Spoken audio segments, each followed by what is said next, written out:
So welcome back, guys. This is again lecture number 4 in design part.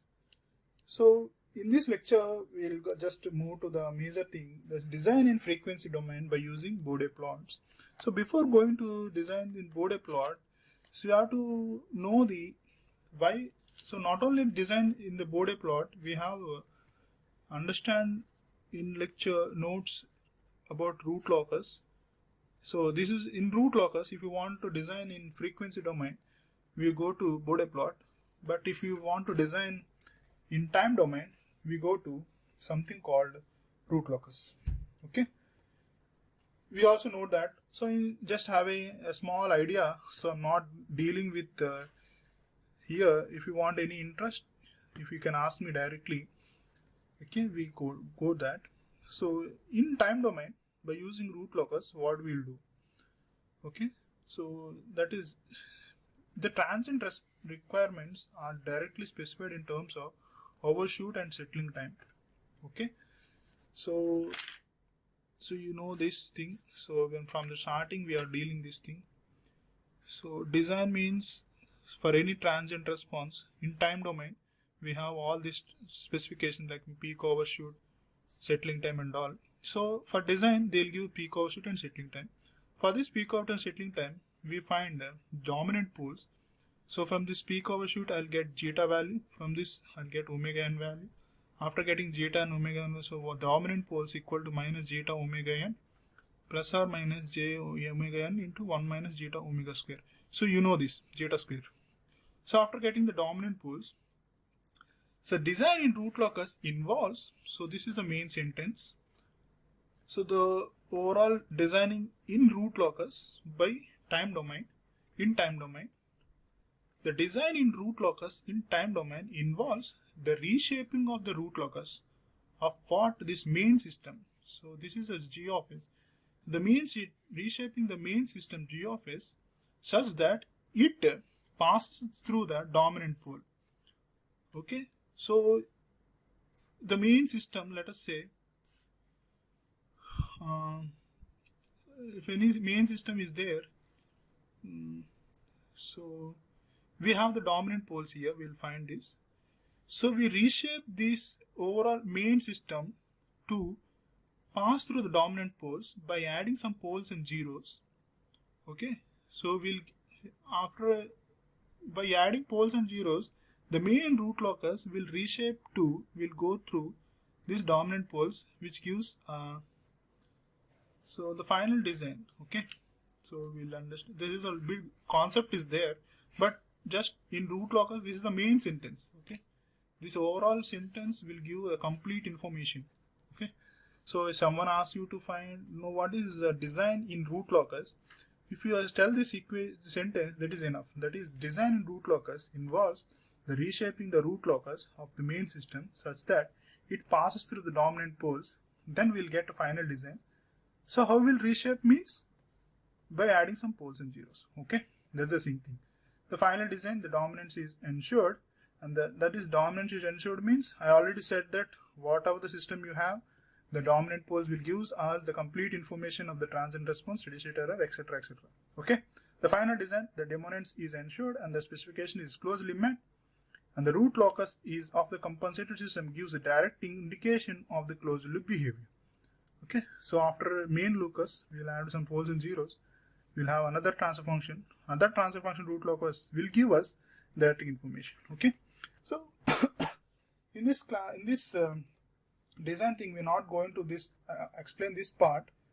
This is also a major part, but we need to know, since you are a students, control system students, you need to know the design things in root locus also. But based upon your syllabus, I'm not going to this thing. If you involve means later we'll discuss that. Okay. Now what is in time domain we'll do. Okay. So we'll go to the time domain, the main thing. So here the transient requirements are indirectly specified in terms of phase margin, gain margin. So my question is, in real time, we observe the response of any system in time domain. Then what we'll do if someone is giving us in a frequency domain? Well, there is an answer. The answer is we have the correlation thing. Okay, the correlation means if we have something in frequency, you can correlate in time domain. How? That is a part. Okay. So again we have the time domain specifications and frequency domain specifications. So these are the time domain specifications. These are the frequency domain specifications. Whatever the specification, my system is same. Okay. My system is same. Whether the system, if you give a step input, will have this time domain thing. If you give a sinusoidal input, we have this thing. Okay. So if this indicating this, giving this time domain frequency domain specifications like phase margin, right? Phase margin, gain, cause of frequency, which directly, indirectly gives the transient response, transient requirement. That is how. So that is, we have the correlation thing. So if we have zeta value, so after you know phase value, so with this relation we can find zeta value. If you know zeta value, with this relation we can find phase margin. Similarly, if we have zeta value, we can get gain, cause of frequency. If we have gain, cause of frequency, we can get zeta value. Okay. So this is the main thing. So if in time domain we have given the specifications, with these equations you can transfer into frequency domain. Okay, we'll solve that in next coming class in frequency domain, and we can start the design thing. Okay. So if time domain given the specifications, we can convert it into frequency domain with these equations. So time domain specification, and we'll start the design thing. Okay. So we'll understand shortly. So this is now in design the frequency domain using Bode plot. So this is have a look at this whole picture. So this is the overall system.